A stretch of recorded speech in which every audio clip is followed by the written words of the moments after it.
While the main Mongol army under Genghis ravaged the eastern part of the Khwarezmian Empire, his loyal generals Subutai and Jebe were pursuing Shah Muhammad II. This expedition eventually strayed from its goals and achieved much more than expected, opening up even more lands to Mongol carnage. Subutai and Jebe's expedition would later be considered one of the most daring military campaigns in history.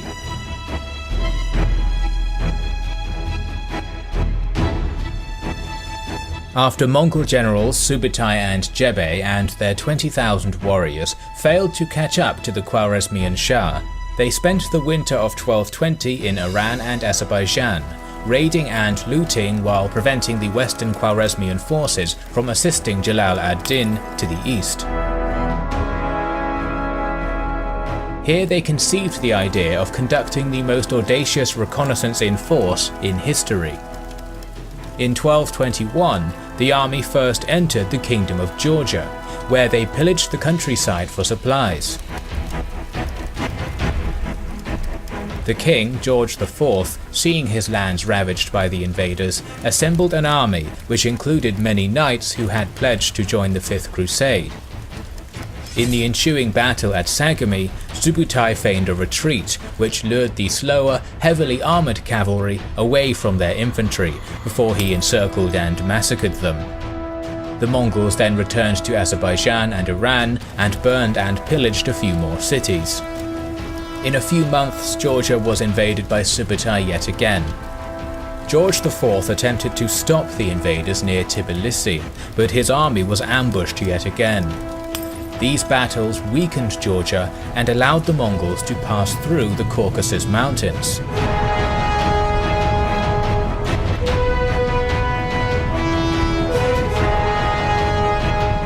Subutai pushed his forces through the mountains during the winter. His troops took heavy casualties and were exhausted. When they descended from the mountains, their army was met by a coalition of the local Lezgins, Alans, Kipchaks and Volga Bulgarians. The enemy army had more than 50,000 troops. At first, the Mongols charged but were repelled. The coalition decided to hold their ground and wait for the Mongols to die of starvation. Low on supplies and unable to outmaneuver his opponent, Subutai secretly sent bribes to the Kipchaks, who made up most of the force, appealing to them as fellow nomads. In the middle of the following night, the Kipchaks left and headed home. Subutai immediately charged the remaining troops and defeated them. However, he didn't stop there and ordered his horsemen to chase after the Kipchaks, who were slowed by the baggage train of treasures they had received. The Mongols slaughtered them as well, and then razed the wealthy city of Astrakhan on the Volga River. Finding themselves on familiar flat terrain, with plenty of villages to pillage, Jebe and Subutai now parted their forces. Jebe travelled towards the Dnieper River, while Subutai moved south to the Crimea. Subutai and the local Venetian trading post entered an alliance, and the Mongol general promised to destroy any non-Venetian colonies in the area. Indeed, he attacked and razed Soldaya, and in return, the Venetians provided the Mongols with information about the kingdoms of Europe. Meanwhile, the surviving Kipchaks fled and informed the Rus princes of their plight. The area of modern Russia and Ukraine was controlled by a number of Rus principalities. They united into one alliance to defend against the Mongols.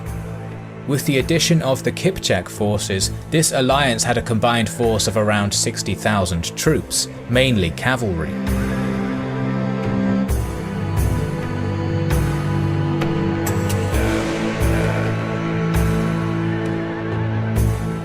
The Mongols united into one army also, and then sent ambassadors to the Rus princes, telling them to stay out of the conflict as it didn't involve them and the Mongol quarrel was with the Kipchaks alone.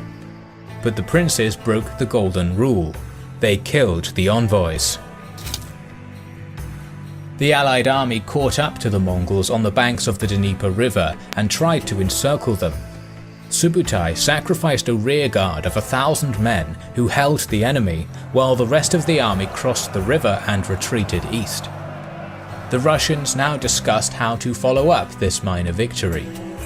Some urged to pursue the Mongols, while others argued to hold the frontier, but it was the vengeful Kipchaks who tipped the scales, and the princes decided to chase the Mongols. Each prince marched separately from the others, miles apart. For 9 days, the Mongols retreated just ahead of their pursuers. They used hit-and-run tactics while leaving behind loot, prisoners and livestock, giving the Russians a sense that they were winning. However, this was a trap. By the end of the 9th day, the Kipchak vanguard was way ahead of the rest of the army and smashed against the Mongols. Subutai ordered a retreat, crossing the small Kalka river, with the Kipchaks hot on their tail and the Russian princes lagging behind even more.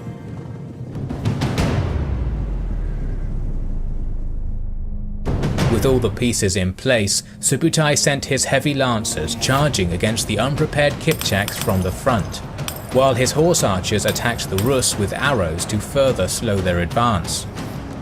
Under cover of arrows, the heavy lancers kept ploughing with ever-growing momentum against the unorganized Rus, who were charging at them one prince at a time. Every Rus who was not slain during the initial impact was funneled by the arrow fire into a narrow corridor, which forced them to smash against the forces behind them, creating a domino effect. The battlefield became the most chaotic at the river itself. The only army with a resemblance of a formation was that of Mstislav of Kiev, who had previously advised caution. He rallied his 10,000 and many of those who were retreating to meet the charging Mongols.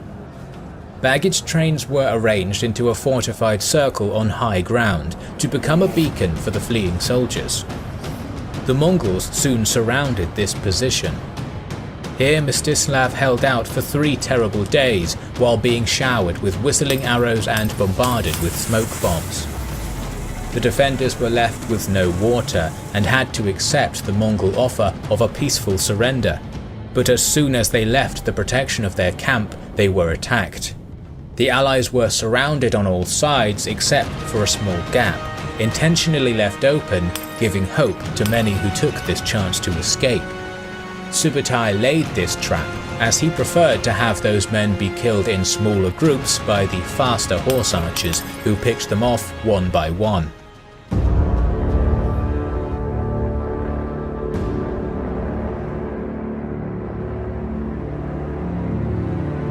Only 1 in 10 warriors in the Allied army managed to avoid death or capture. As for Mstislav of Kiev and the Rus nobles, they were tied up and placed beneath a wooden platform on which the Mongol generals feasted, while the Russians were crushed beneath them. Subutai then passed through the other side of the Caspian Sea, defeating even more Kipchaks and Volga Bulgars on the way back to Mongolia. While the Mongols didn't conquer new lands on this grand expedition, they gained knowledge about the landscape, the people, and their armies. Upon returning from the Great Raid, Subutai wasted no time resting, as he was assigned a new mission, punishing the vassal kingdom of Shah for not contributing to the Mongol campaigns.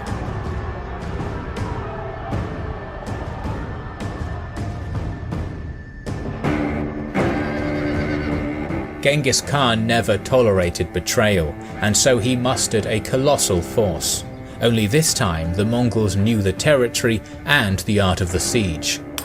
The kingdom quickly fell and the emperor was murdered.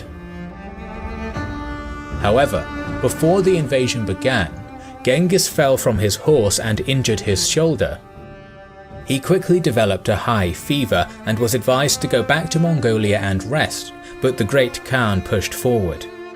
Life is full of irony, and the Shah would be the very first and the very last people conquered by Genghis. On August 18, 1227, at the age of 66, Genghis Khan passed away. Genghis's empire endured after his death through a series of laws he developed and the capable children he had raised. He had tried multiple times to deal with the looming question of succession. Before the campaign in Khwarezm, he gathered his 4 sons in a tent and prepared to break another Mongol tradition, according to which when a father died, his domain was inherited by the youngest son, while the herd was divided between the rest. Genghis Khan, however, urged his sons to maintain the unity of the empire they helped him build, and asked Jochi to take the floor and speak his mind. Before he could say a word, Chagatai, who rumors claimed was the real firstborn to Genghis, insulted him, saying that he was not one of them and that he would never follow him as Great Khan. Genghis decided the best way to keep the empire intact was to give each son lands where they could settle and rule as long as they respected the Great Khan. The 3rd son, Ogadei, would be the one to ascend to the throne. Jochi was promised Persia and Europe. Chagatai was given Central Asia. Ogadei would get China, while the youngest, Tului, would take care of Mongolia. And so this family dispute over the empire of one man led to lines being drawn all over the known world, creating a division which put the Mongol legacy in danger.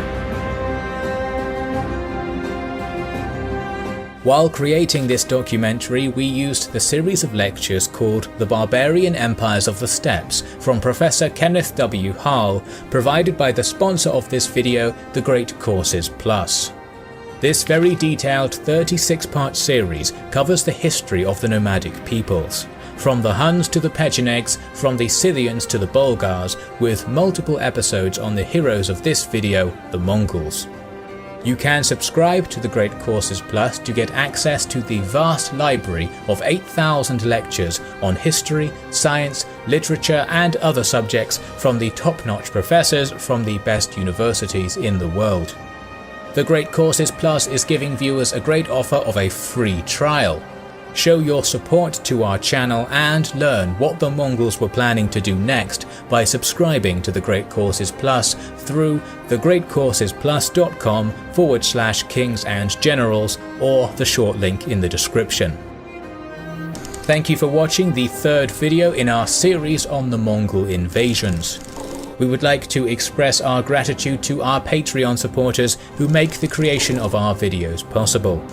This is the Kings and Generals channel, and we will catch you on the next one.